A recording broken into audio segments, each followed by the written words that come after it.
বিএনপির নাম ধারণ করেছে তারা সন্ত্রাসী। আমার গাড়ির উপরে হামলা চালায়, আমার লোকজন যারা সাউন্ড শুনে আসে তাদের উপরে হামলা করে, শারীরিকভাবে নির্যাতন করে, এবং আমি যে মসজিদে ছিলাম সেই মসজিদের দরজা ভাঙার জন্য বিভিন্ন অস্ত্র দিয়ে তারা দরজার উপর আঘাত করে এবং আমাকে অকথ্য ভাষায় গালিগালাজ করে আমাকে মারার জন্য হুমকি দেয়। পরবর্তীতে আমি শুনতে পাই যে সেখানে পেশাদার কিলারকে নেওয়া হয়েছিল যাতে আমাকে হত্যা করা হয়। কিন্তু মসজিদের মুসল্লিদের প্রতিরোধের মুখে তারা দরজা ভাঙতে পারে নাই বলে আজকে মাননীয় স্পিকার আপনার সামনে দাঁড়ানোর সুযোগ হয়েছে। না হয় হয়তো আজকে আমার জন্য এখানে শোক প্রস্তাব আনতে হতো এবং আমার জন্য হয়তো আপনারা 1 মিনিট নীরবতা পালন করতেন। আমি অত্যন্ত দুঃখের সঙ্গে আমি হাউসকে অবগত করছি, গত 24 তারিখ শুক্রবার আমি আমার নির্বাচনী এলাকা 161 নেত্রকোনা 5 আমি আমার সাংগঠনিক কাজে, সামাজিক কাজে এলাকায় যাই।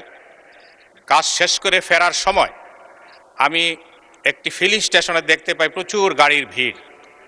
তখন আমি স্বাভাবিকভাবে সেখানে দাঁড়ালাম, ফিলিং স্টেশনে আমার গাড়ি রেখে আমি মানুষের খোঁজখবর নিলাম। ইতিমধ্যেই মাগরিবের আজান হয়ে যায়। আমি ফিলিং স্টেশনের সেখানে নামাজের জায়গা, সেখানে নামাজ পড়তে যাই আমার লোকজন সহ। এই মুহূর্তে বিএনপির কিছু লোক যারা বিএনপির নাম ধারণ করেছে তারা সন্ত্রাসী, তারা আমার গাড়ির উপরে হামলা চালায়, আমার লোকজন যারা সাউন্ড শুনে আসে তাদের উপরে হামলা করে, শারীরিকভাবে নির্যাতন করে, এবং আমি যে মসজিদে ছিলাম সেই মসজিদে গিয়ে আমাকে খুঁজে বের করার জন্য চেষ্টা করে।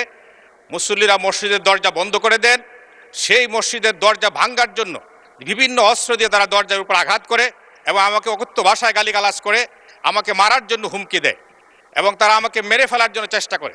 পরবর্তীতে আমি শুনতে পাই যে সেখানে পেশাদার কিলারকে নেওয়া হয়েছিল যাতে আমাকে হত্যা করা হয়। কিন্তু মসজিদের মুসল্লিদের প্রতিরোধের মুখে তারা দরজা ভাঙতে পারে নাই বলে আজকে মাননীয় স্পিকার আপনার সামনে দাঁড়ানোর সুযোগ হয়েছে। না হয় হয়তো আজকে আমার জন্য এখানে শোক প্রস্তাব আনতে হতো এবং আমার জন্য হয়তো আপনারা 1 মিনিট নীরবতা পালন করতেন। মাননীয় স্পিকার, আমি আপনার কাছে আমি আমার নিরাপত্তা চাই, আমার পরিবারের নিরাপত্তা চাই। আমাদের মাননীয় প্রধানমন্ত্রী, স্বরাষ্ট্রমন্ত্রী মহোদয়ের কাছে আমি আমার এলাকার সংগঠনের কর্মীদের নিরাপত্তা চাই। মাননীয় স্পিকার, এইভাবে আমাকে জনগণ জিজ্ঞেস করেছে যে কি অপরাধে আপনার উপর হামলা করা হলো, আমি অপরাধটা বলতে পারি নাই। মাননীয় সদস্য, আপনার কথা শুনলাম, এখন আপনি আমার কথাটা অনুগ্রহ করে শুনেন।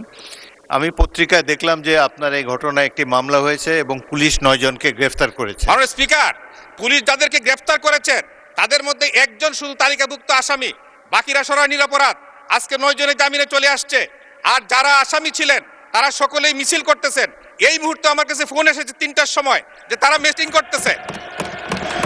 ওকে, মাননীয় সদস্য, অপরাধীরা ঘুরে বেড়াচ্ছে। মাননীয় স্পিকার, আচ্ছা, আমি মাননীয় এসপি মহোদয়কে বলেছি যে অপরাধীরা প্রকাশ্যে ঘুরে বেড়াচ্ছে কিন্তু তাদেরকে গ্রেফতার করা হচ্ছে না, তালিকাভুক্ত আসামিদেরকে।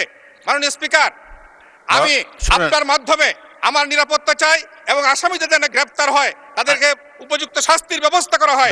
আমি আপনার কাছে সহযোগিতা চাই। ধন্যবাদ মাননীয় সদস্য, আপনি দয়া করে বসুন। বিষয়টি অত্যন্ত দুঃখজনক। একজন সংসদ সদস্যের উপরে হামলা, এটি কখনোই। আচ্ছা, মাননীয় কে বলবেন? মাননীয় মন্ত্রী মির্জা ফখরুল ইসলাম আলমগীর। ধন্যবাদ মাননীয় স্পিকার। আমি আপনার মাধ্যমে মাননীয় সংসদ সদস্যকে এবং জানাতে চাই যে ব্যাপারটা যেটা ঘটেছে সেটা অত্যন্ত দুঃখজনক। আমরা সবাই এই ঘটনার তীব্র নিন্দা জানিয়েছি এবং এতে আমরা অত্যন্ত দুঃখিত বোধ করেছি। আমাদের সংসদ নেতা পাশেই বসে আছেন, তিনি আমাকে বলেছেন যে তিনি নিশ্চিত করবেন যেন এটা সুষ্ঠু একটি তদন্ত হয়, প্রকৃত অপরাধীদের খুঁজে বের করে তাদেরকে শাস্তি প্রদান করা হবে। ধন্যবাদ মাননীয় স্পিকার।